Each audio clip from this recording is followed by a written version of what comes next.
Welcome back to a new season and to a new episode of Relocate to Happiness podcast. Today we will be talking about happiness and spirituality with KC. KC is a peak potential transformational guide, lifestyle mentor, motivational writer and public speaker, and workshop facilitator, and he's the founder of the first nomadic Happiness Centre. Today we're gonna have a conversation about happiness, life, high performance, happiness and AI. You can do this. It's a game. This was just the first question. Sorry, yeah. I never thought I'd say that. No. You know what? Why? I'm just thinking about the avocado, meat, food, potato. Like being very focused. And I'm running, not ready, in underwear. Oh, will she come in her lingerie? Like You have to schedule sex. Put it like that. All we need is love. Relocate to happiness.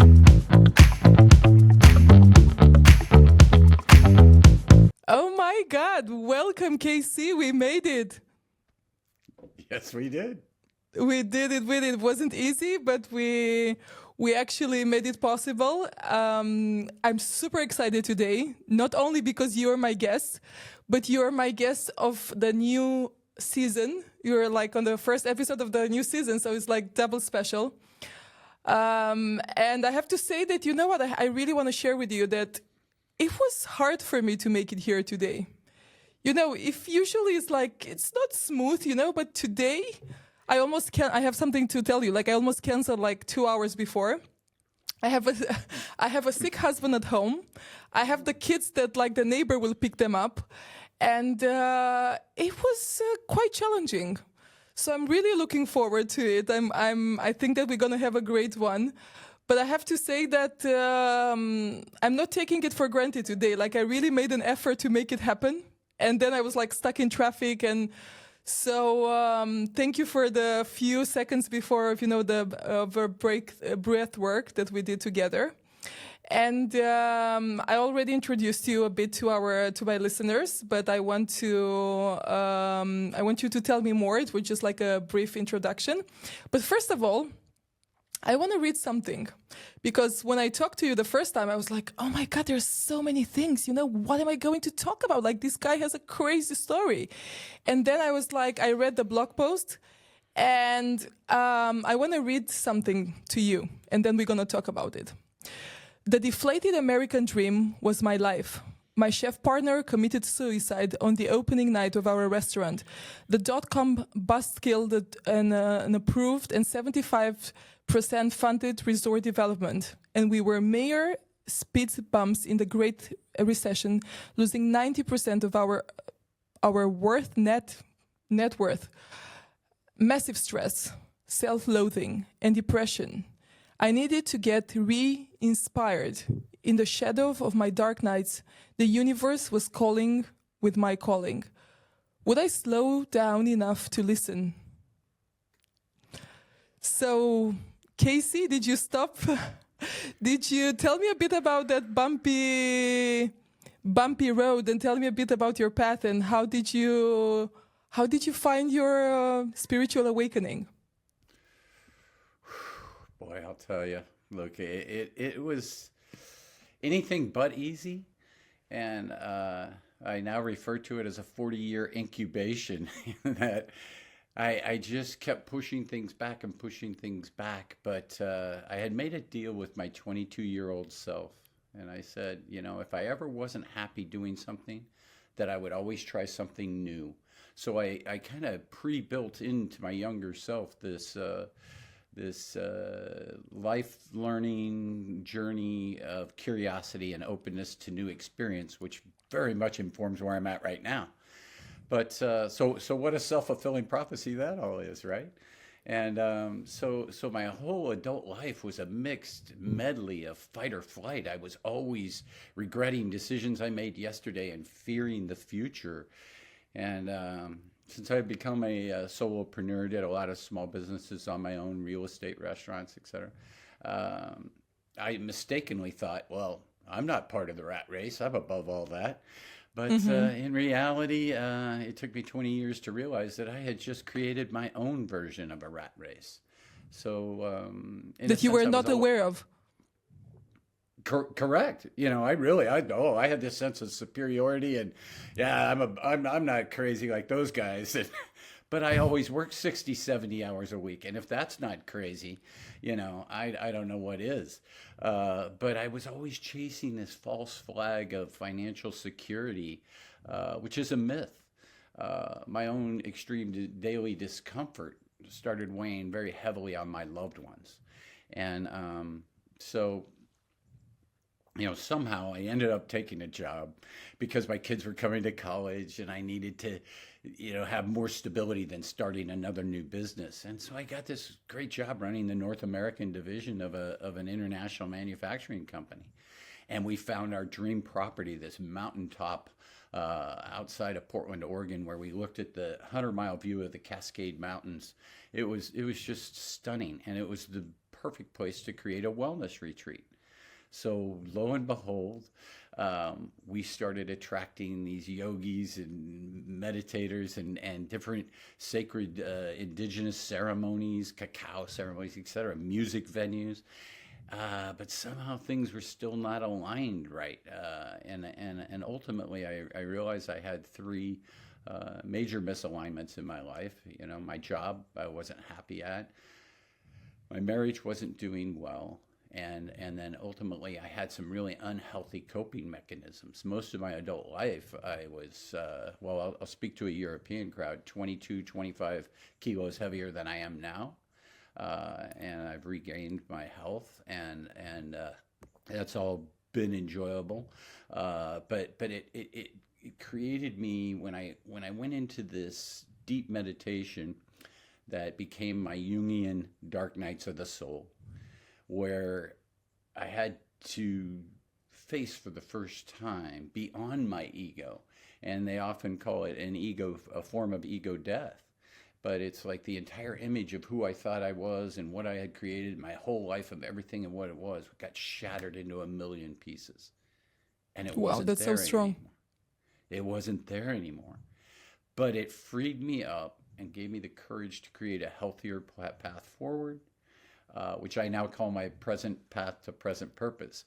So, which is part of my title of my first book and what I'm speaking to in Mexico City at the HSA retreat, and writing an essay on for Steph Martin's book, The Happiness Revolutionaries. So, so that's become right now the platform of where I speak from and how I help others. That's more than beautiful and inspiring, and I want to hear more about it. But when you start speaking, I was like, my first thought was like, how many people today are stuck in the rat race and they have no idea? And for you, what was that like moment when you were like, okay, like I need to stop. I really need to do something about it. I cannot go on like this. My life has to change. And how did you reinvent yourself?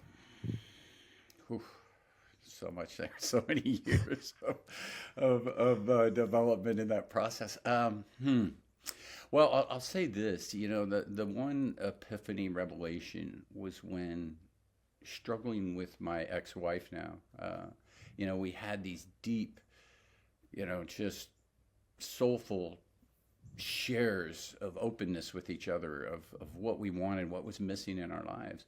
But when I looked at the most important person in my life, it was my ex-wife. And when I looked at her and I saw her uninspired, and I knew that I wasn't inspiring her, and it was a frustrating place to be because it didn't identify with who I thought I was.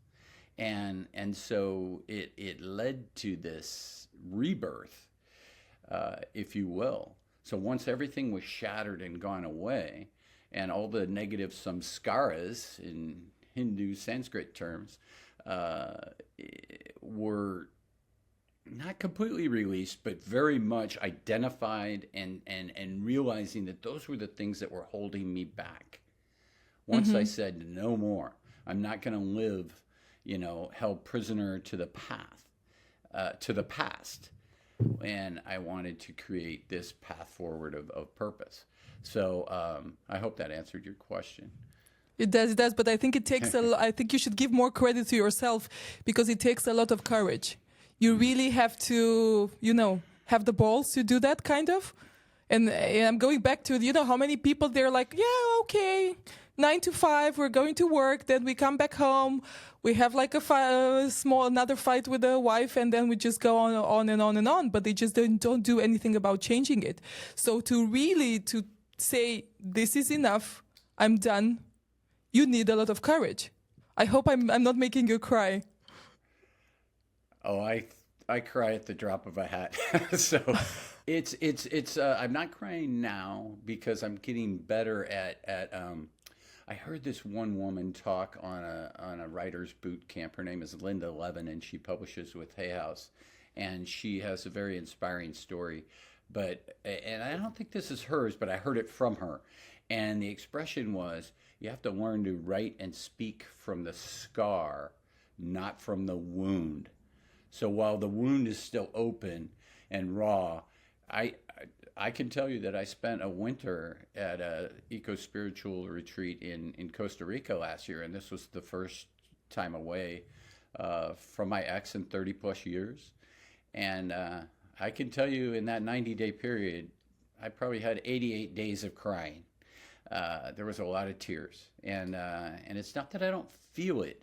It's just that I'm more comfortable and experience the whole. With my expansion of consciousness came the ability to sit with all of these feelings.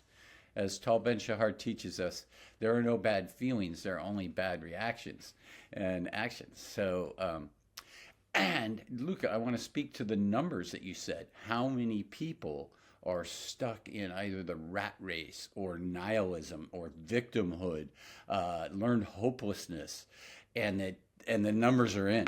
So it's like 80% of the people. Now, this is of the workforce. This doesn't even count the people who quit and have given up and are now just sitting on the sidelines. And people my age, there's a lot of those. And so, and these are people that I love to speak with and talk to. But the number is 80+% of people do not feel inspired by the work. They're disengaged and they're just going through the motions for the paycheck. And so, speaking back to the studies on job calling, career calling, it's like I was my own boss for most of my life, and I don't even think I had a career. I always had a job. I just created a job where I knew I could make money, and it was just a stepping point to the right place, because the grass is always greener, and it's like someplace in the horizon. And I was never able to enjoy the present moment. It's just a frustrating way to live, and it's not healthy.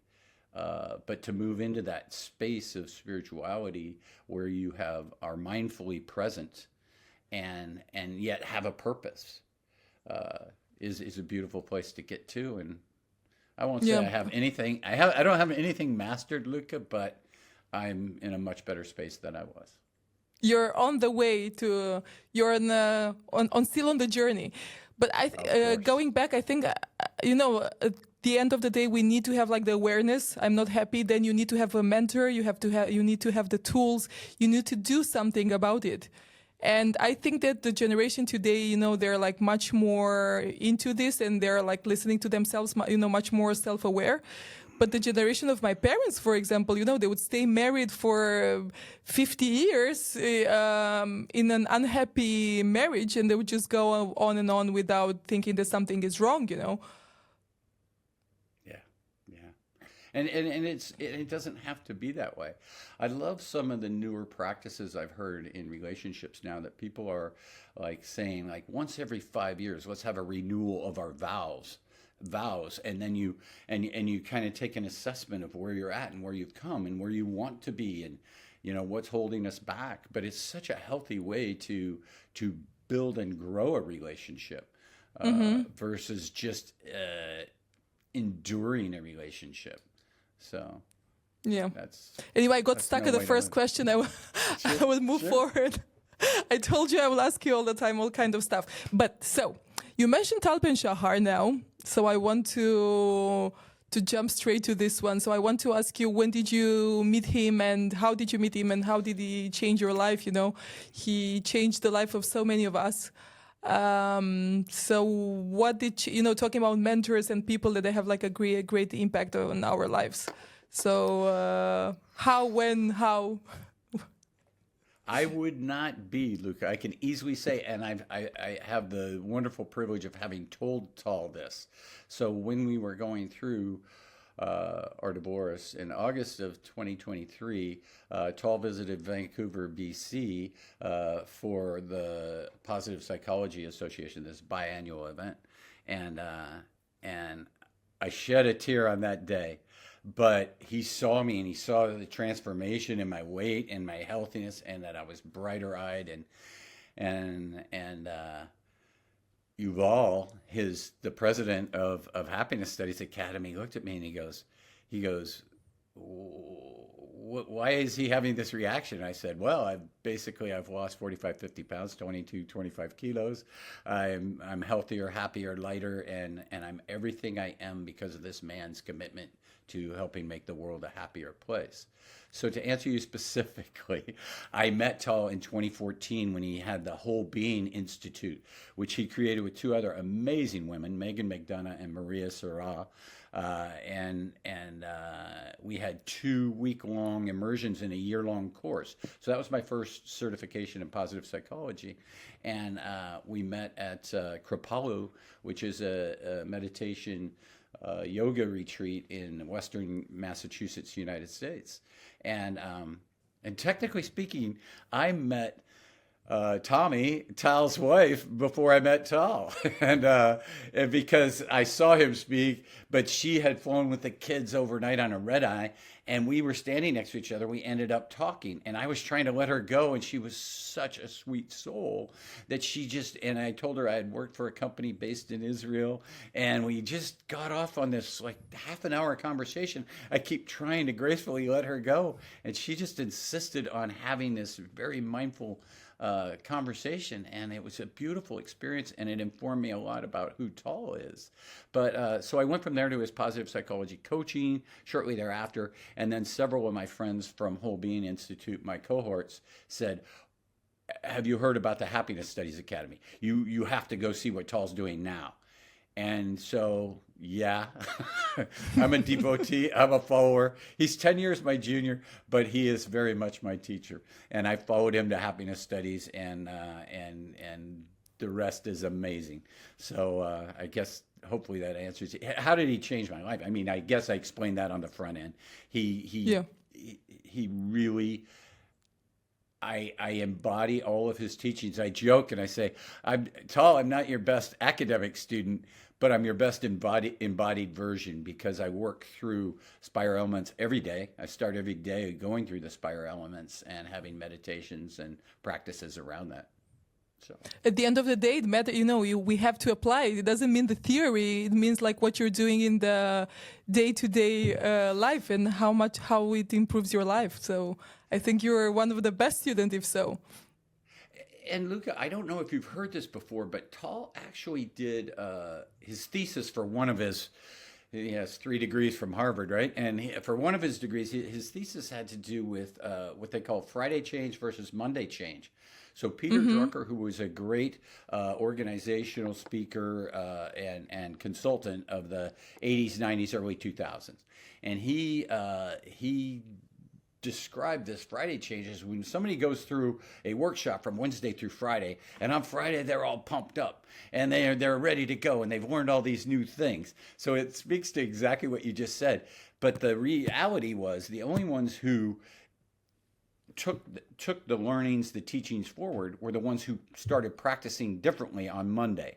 So that's called the Monday change. And so I know it. And then you would ask them, what did you do? What have you done new and different, right? Correct. Yeah. I know this one. I think it's a very good one, and I think it's also, I don't know if easy to apply, but I think it's like a mantra that we should all, look like it, because we're all looking, like where we want to be, what are we going to do, but what about the progress, like what about the things that we are changing every day, like those baby steps. that we're taking. Oh my God, let me, I have like, I'm thinking, I don't know what to ask you first. So, you know what, let's go back to the last year that I know that you've been in Mexico. Last time we talked, you were there. And then before that, you were like 3 months in Costa Rica, right? So I want to ask you about spirituality and community and happiness. So, yeah, just tell me how was like this last year? Like, what were you doing exactly? And Okay, well, my first year of nomadic living will be bookended. I love this it's a beautiful evolution of experience because it started with the retreat in Cartagena, Colombia, and my first year will end at another HSA retreat in Mexico City. So what happened between that? So the first things first, when I got to Cartagena, Luca, I'll tell you that it was such an amazing feeling because you know the amazing people that are drawn to happiness studies. And they're from all walks of life, but they're all people who want to make a positive difference in making the world a better place, starting with themselves. And so I knew a few of the people that were there, but I didn't know a lot of them. So I'm reuniting with friends and meeting new friends. But I felt like for only the second time in my adult life, I was being seen for who I am and what I'm bringing and how I'm showing up. And it was a beautiful affirmation of my path. And it launched me into an even better space of expanded consciousness. To prepare me perfectly, I had one detour. I went to a tantric yoga community, very primitive, on an island in Nicaragua.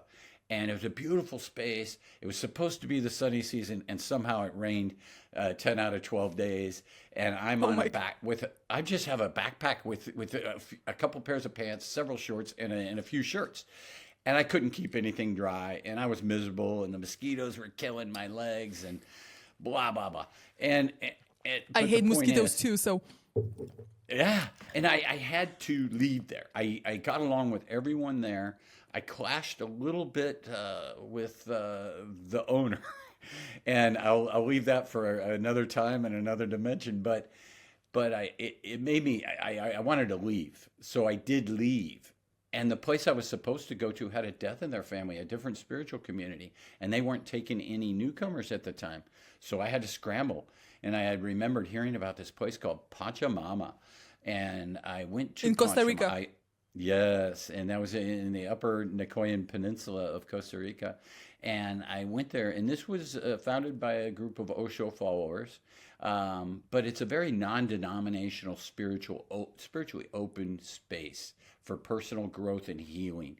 And I actually did a work exchange there, and so I got to see the inside workings of this, because in another life maybe I am part of starting a new intentional community or joining one, but I love to see how they work.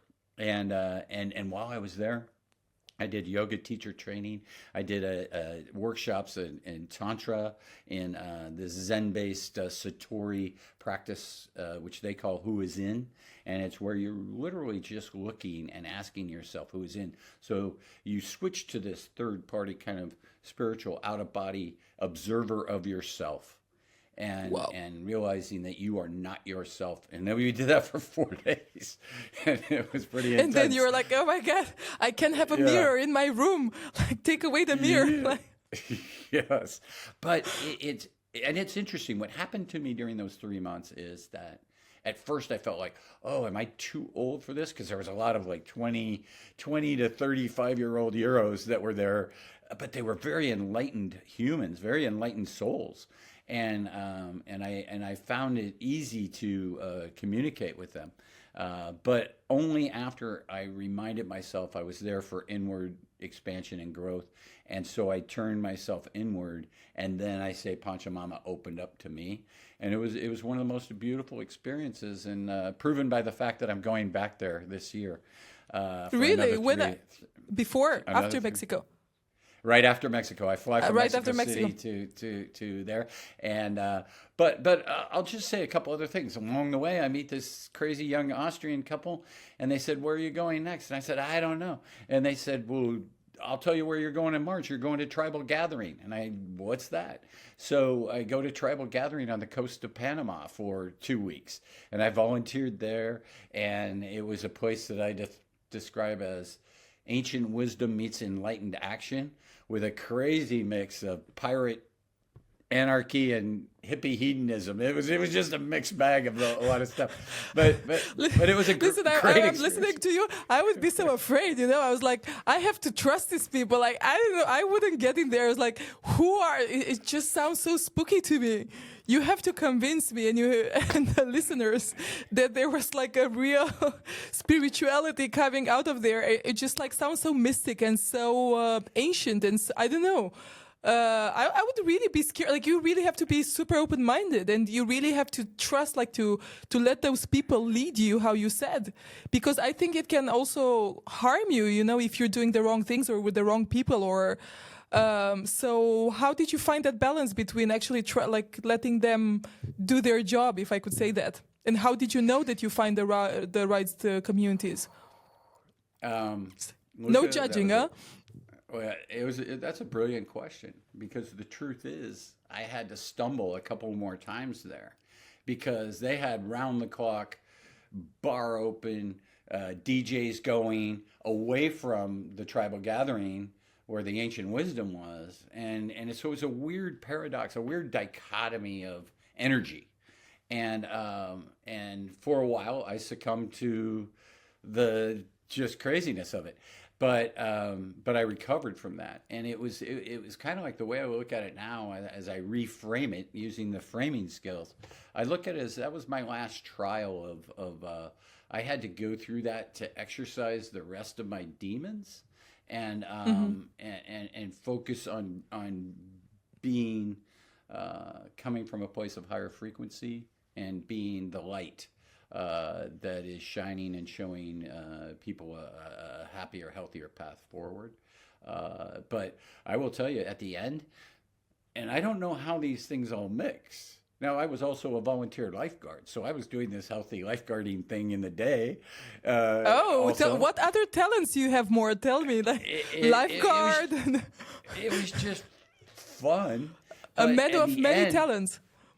Well, they turn it into they turn it into a psychedelic trance festival for the last few days, and I don't know if you've heard of psytrance, but it's a very intense driving. It's like the demonic version of house music, and after.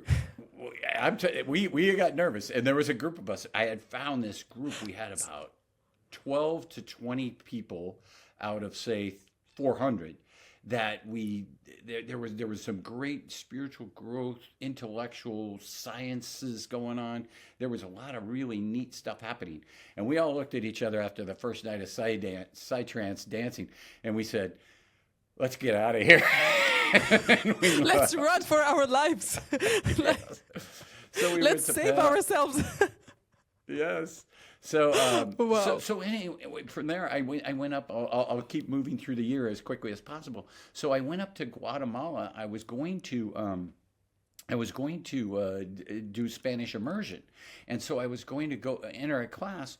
Well, I had met this young man, a young Dutch man who hasn't spoken to his own father. He's 30. He's about the age of my biological son, who's house I'm at right now.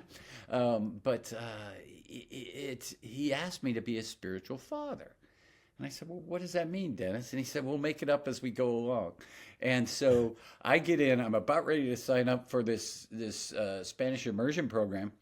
And Dennis WhatsApps me, and he says, "Hey, I'm going to Honduras to do some open water diving. Want to join me?" So boom, I spent 2 weeks in Honduras getting a couple of different open water diving certifications, which, by the way, my biological son Jesse had also said, hey, while you're down there, go to Honduras. It's a great place to dive and it's inexpensive to get your certifications. So it's just kind of all, it's what Deepak Chopra calls synchrodestiny. So he took Carl Jung's synchronicity and he kind of gave it a spiritual tweak. And he says, when you're on the right path, the right people, the right opportunities just keep coming your way. And I've watched this unfolding as I've tried to not make too many plans and let things happen, and amazing things have happened. And I kept feeling called to Oaxaca, and so I left and went to Oaxaca and on the coast, Mazunte, where a friend was at the Hridaya Yoga Center doing karma yoga practice, and she thought I would fit in there. It wasn't the right fit for me, but I had some great experiences there and went to San Mateo, Rio Hondo, and met this amazing scientist who created a new field. His name's Dr. Thornton Streeter, and he's created a new field called digital clairvoyance.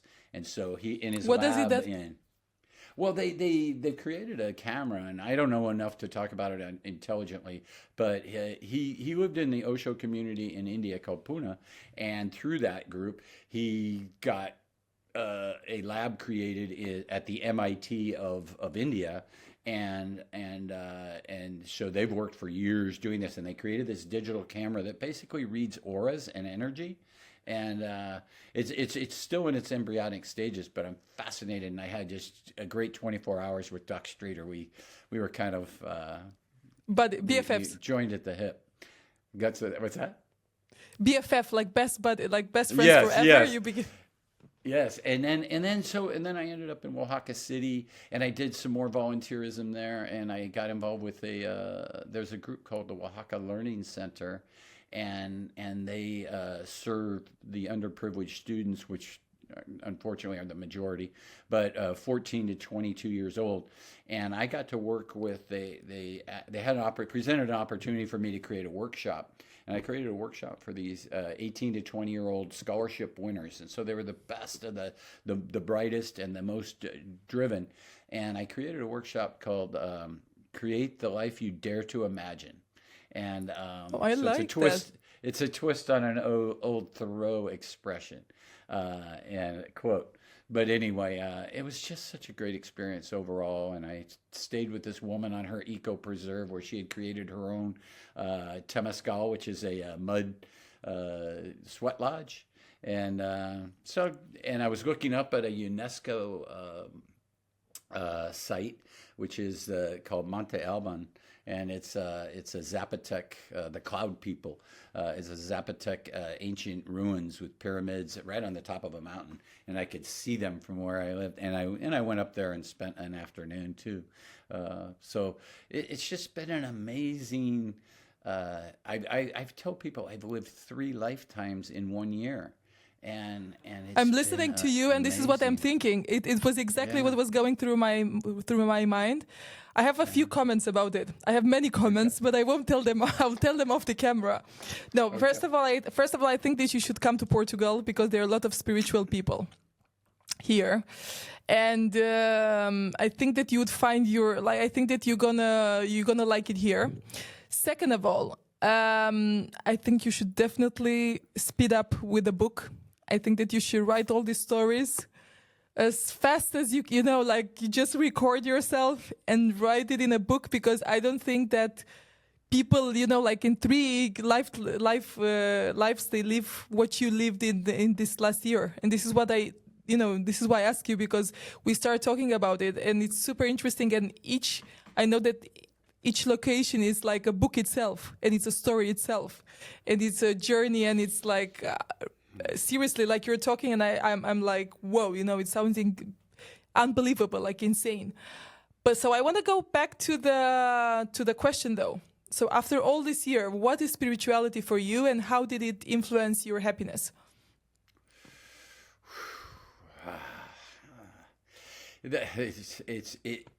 Spirituality, I breathe every day now. I breathe in it every moment.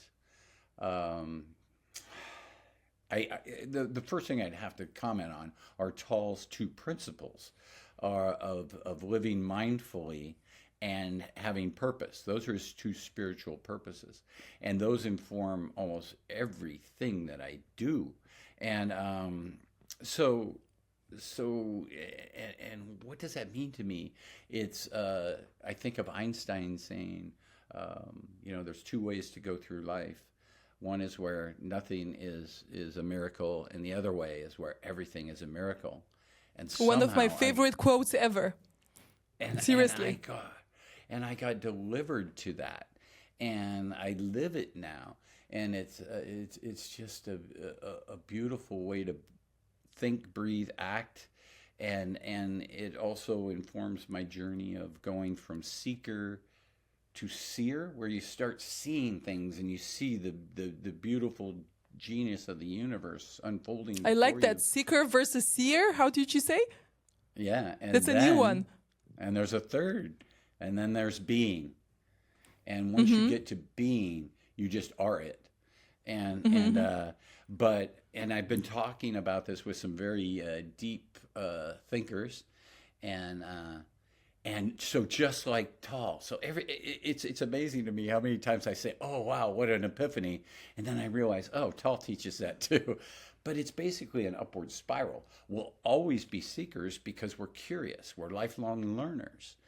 And then we'll also catch ourselves in the moment where we're noticing that we're in the moment of something amazing. And then there's just being it, where you don't even notice it, you're just it. And there are those times. And those that it goes hand in hand with flow. And being in flow moments, flow spirits. You can't be in flow all the time.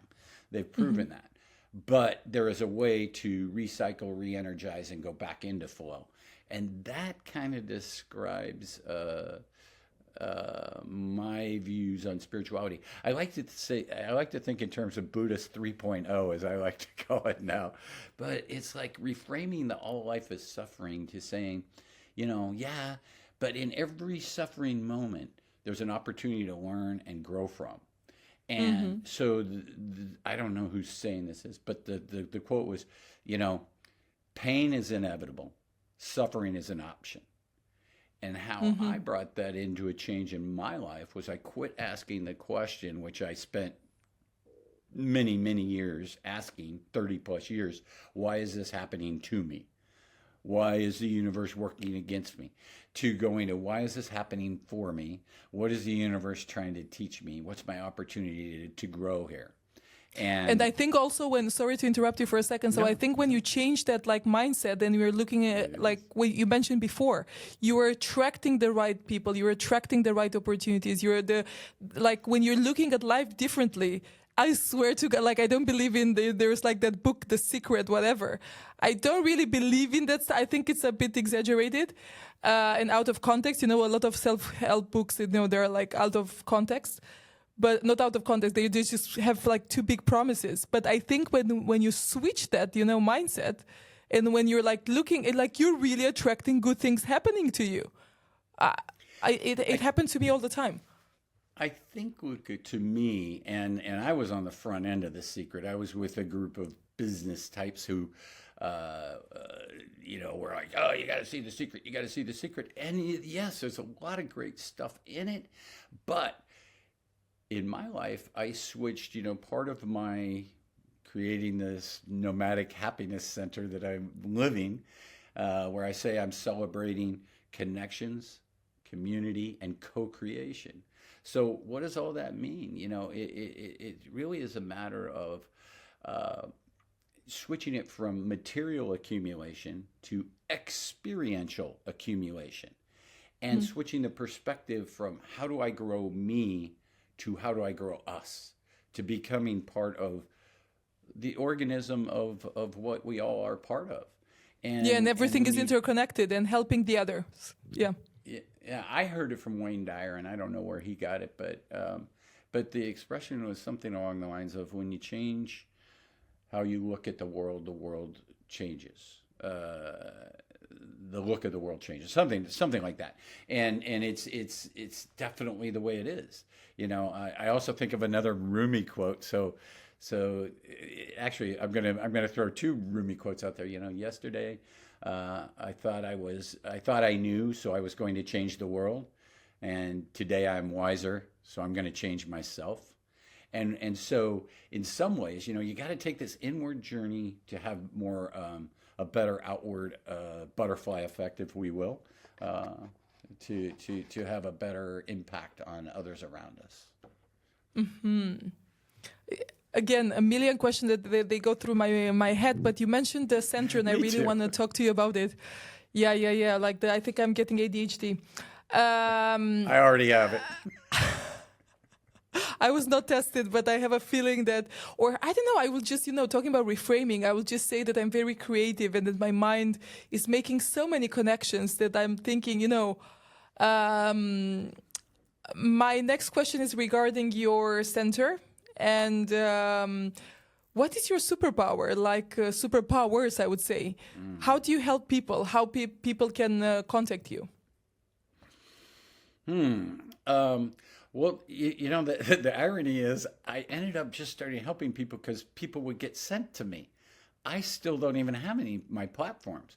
I've been told recently that I need to create my own brand. I had created some domains. So, for instance, the Peak Potential Transformation Guide. I have that, and also Adventure Rich. I created my own word, Adventure Rich, instead of adventurous. And because Tal had asked me one time, Luca, he said, when I was telling him about the wellness retreat, and he said, well, is this a sustainable business model? And I said, well, I'll tell you this, Tal. What we've realized is we don't need to become rich. We want to live a rich life. And that was a big change in philosophy. So I'm going to put a hard pause on that right now and say, I will add, because I went through another boot camp, and I'm hiring a literary company this week to help me fast forward writing my book. And also I met a person from San Diego where I'd spent a lot of time, and we know a lot of the same people, but he helps people build their brands and platforms. And so I'll have more to add on that later, and maybe after you publish this podcast, we can add some stuff back in there. You can also give me the links, and I put them in the show notes, and Right. And then also, and I plan on doing this pretty rapidly. So to answer your call of challenging me to start writing fast, I'm writing every day now. But also in Portugal. So part of my journey is to spend several years traveling all over the planet and finding these communities that I may or may not want. And it could be a small city. It's not going to be a megalopolis. I don't like the large cities. I don't do well there. But I need nature around me. But whether it's an intentional community or a small spiritual town, city, I can tell you that I have been to Portugal, and Portugal's on my short list. I loved it. We loved our experience. At Pachamama, I met a woman who is the manager of a spiritual and eco campground. I can't remember what they call it, but it's down in the Algarve district. And there's also, it makes sense. Yes. And so, anyway, I love it. I almost came to Hope Camp, but it wasn't really in my periphery at the time. So, anyway. But meanwhile, I will see you anyway in Mexico, because I'm also coming in November. So we're going to meet there. Yay. That's right. Yay. Excellent. I'm looking forward to it. Me too. Go on. Sorry. I told you before that I'm interrupting my guests, but I know that you're right. more focused than me. It's again okay. I cannot re-ask me a question and I'll go back. So the question was about what are your superpowers and how are you helping people right now? And please tell me more about the platforms. Thank you for prompting me with that, because that's really how what I help others with is when I say finding, defining, and refining their calling, I had to do it with myself first. And I teach a Venn diagram, if you will, of strengths, values, and passions. So it syncs with what Tal teaches. But it's like I didn't have a strong father figure in my life. But so I had to define my values later in life. And because I was this jack of all trades, master of none, which, spoiler alert, that's one of my superpowers. I used to look at being a jack of all trades. I'm interested and fascinated by everything, but I master nothing. So in the old expression, I'm a Join mile the club. wide mile wide and an inch deep. And now through Tal's teaching, his second intellectual principle is deeper diving into learning. And so I'm narrowing the focus of things that I'm going to become expert in. But I look at that now as a strength and not a weakness. So jack of all trades, master of none. The other one was my self-fulfilling prophecy of deciding to do something different when I'm bored. My whole life, every 5 to 7 years, I did something different, created new businesses for myself. I was a serial small business entrepreneur, and so solopreneur, if you will, and did restaurants reinventing yourself all the time. all the time. But now that helps me help others as they come out to say, like, what is this mask? I've been living a life of trying to be something that I've been told by society what to do. And my family and I want to be me. I want to be authentically me, and that's a gift that we can give. All of us can give ourselves this same gift, and then somewhere along the line, when I was struggling with who I was and what I was doing, my amazingly intelligent former wife said, "You know, Casey, you're at your best when you're helping others." And boom, light bulb went off to my head. We were going through a turbulent time in the company I worked for. We went through 3 CEOs in 7 years, and the second CEO, I was one of 18 people in marketing and sales, and I was the only one that survived his regime. And but so I ended up helping other friends reinvent themselves and get different careers. And I just happened to realize that I found so much joy in helping them see themselves in a better light, and it was really and it created my new platform. So my platform of helping somebody achieve their own peak potential transformation is built on 3 R's. So Tal has his 3 R's, which still I practice every day. So Tal's are the rituals, the Rituals, repetition, reminders. and the reminders. And so for my 3 R's are recovery, reinvention, and redemption.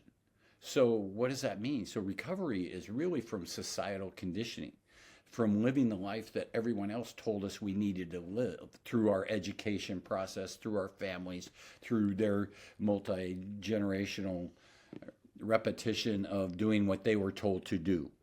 And I was born a rebel.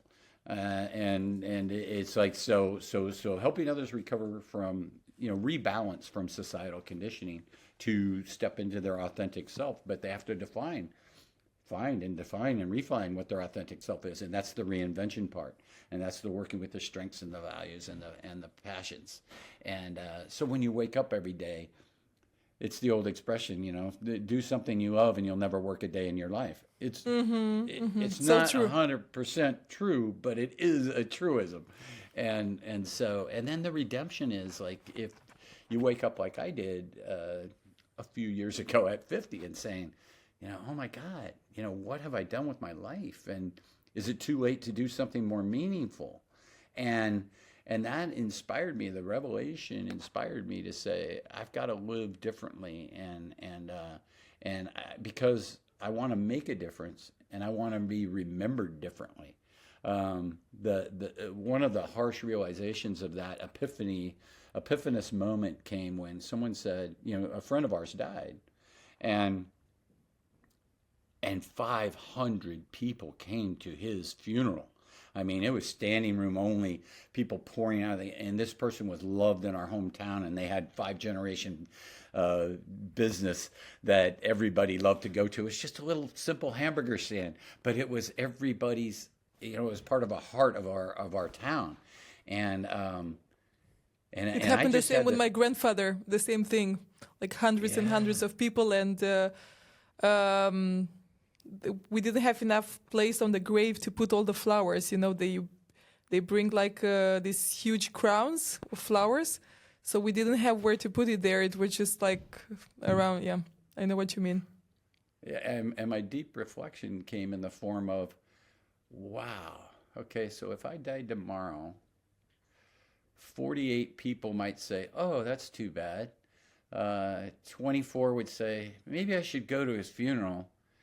And probably less than 10 would have shown up. Oh, come on. I don't believe that. No, I'm telling you, I don't know. Well, I'm the harshest critic to myself ever. We So- all are, yeah. and so, but it really, it re-inspired me to say, no, I was meant here. I do have a firm belief that there is, everything in the universe comes from energy, and everything manifested in our 3D reality comes from this source of eternal, non-judgmental, unconditional love, and that we all have our own inner genius, and it's literally not only our divine privilege, it's our divine obligation. If we really care about serving others and making a difference, that we have to tap into that and find it so we can make a difference. I can tell you after my first year, I at least, on the road, I at least doubled who would attend my funeral. All the guys from the house party also? No, those are not coming. Actually, I take it back. One of the DJs. So I had these amazing You honors. see? Where the young Dutch man asked me to be his spiritual father. I had one of the psytrance DJs, and I like to work with creatives. I'm a creative myself, and she was going through a creative metamorphosis. And a mutual friend of ours told her, you need to talk to him. And so she sought me out, and this is one of the people, and she ends up asking me to be her spiritual brother. But and we've communicated many times since last March, and she's going through a process where she's moving out of the DJ into a form of mixed media performance art, and I'm having such a thrill helping her navigate that space that it's amazing. So, I also need some help. So maybe can I apply also? What do I have to do? You just have to remember my phone number. So, By that's all. heart? No. And I will happily spend some time with you. I have you on the camera here. It's all recorded. So with It's this a verbal new platform, contract. you know why I was saying if I have to remember it, because like we used to remember stuff like in the past. You knew all the numbers of your teacher, of your parents, right? Like from. I barely remember my own number now. Like I don't remember anything, and I think that the way that we change, when everything is like digital today, I think we should go back to the analog like area. When our mind was like remembering much more things than now. Yeah. It's a fact. It's happening. Yeah. Casey, one last question that I think that you try to avoid it. I don't know. Oh, okay. But what is happiness for you? Happiness for me, I have to go to Tall's teachings because the definition of happiness is uniquely profound for every individual, and it's. I'm going to show you. There's the dog who wants to go for a walk. Oh no! I'm so sorry. No, it's fine. She's gonna be fine.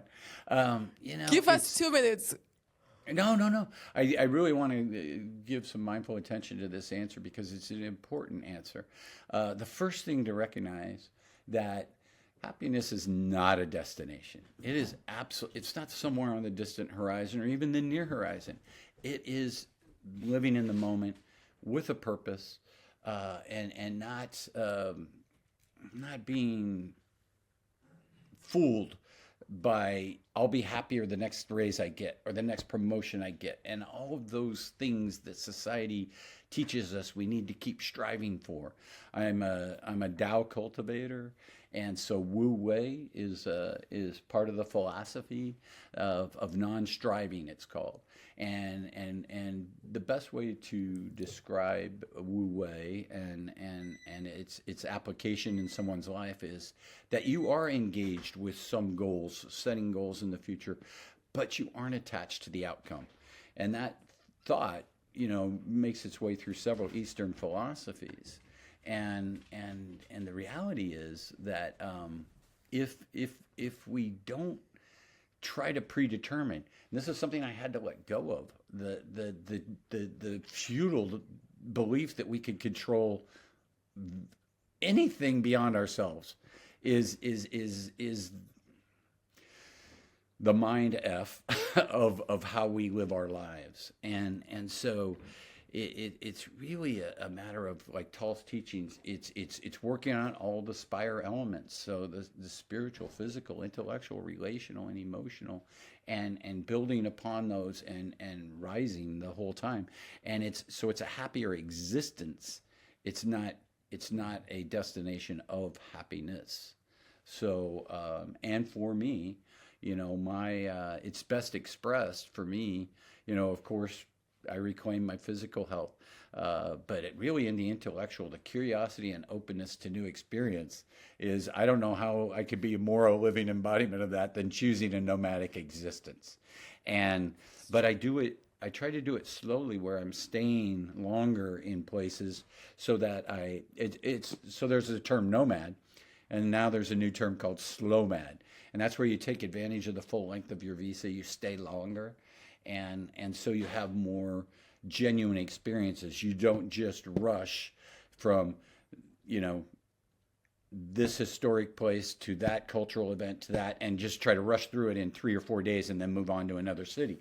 I'm not living that at all. I'm getting a feel of the heartbeat of different communities I'm living in, and all of those things make me happy. Being on this passion path to present purpose, which is the phrase that I use in my book and my speakings and my writings. So Joseph Campbell's hero's journey, that, I finally answered the call to the universe. I showed up authentically with the courage to overcome my fears, to pursue turning my life into an art form that I now call my passion path to present purpose. What a story. Thank you so much, Casey. Thank you for this answer, and thank you for taking the time. I have a feeling that we're going to meet again. I want an autograph also. I wanted on the book. Can I have like a, like a proper, some, words from I'm begging for all kind of goodies. Yes. I would love to talk to you more, and I have a feeling that we're gonna meet in Mexico, and that we're gonna talk more and on another episode, just to to make things, to explain more and to go deeper. Do you of course, if you'd like to. You want to take a quick trip to the land of Woo with me? The Woo Woo? I would love to. Okay. The problem is that I cannot leave the family, but I would really, really like to. When are you going? Well, here's what I will tell you. We've already met. We've already become better friends, and we've already shared good experiences. It's already happened. It's too good to be true. You're very kind. No, but we're gonna make it happen. Go walk the dog. Now I feel double guilty for taking your time. I hope that. Yeah, thank you so much. I hope you enjoyed at least as much as I did.